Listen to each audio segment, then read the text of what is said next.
Ngày mai LS V-League 2021 sẽ tái khởi động với các trận đấu bù của vòng 3.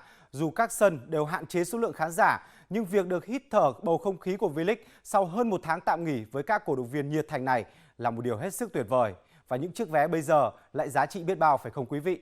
Ghi nhận của phóng viên VTV, không khí ở chảo lửa lạnh chay. Đã có 5.200 vé được bán ra trước trận đấu giữa câu lạc bộ Hải Phòng và câu lạc bộ Hà Nội. Trong đó có 5.000 vé cho các cổ động viên đội chủ nhà. Tuy nhiên chừng đó vẫn là chưa đủ để thỏa mãn cơn khát bóng đá của những người hâm mộ nơi đây. Ngay từ sáng đã có rất đông khán giả có mặt tại sân Lạch Tray với mong muốn sở hữu một tấm vé vào sân để theo dõi trận đấu.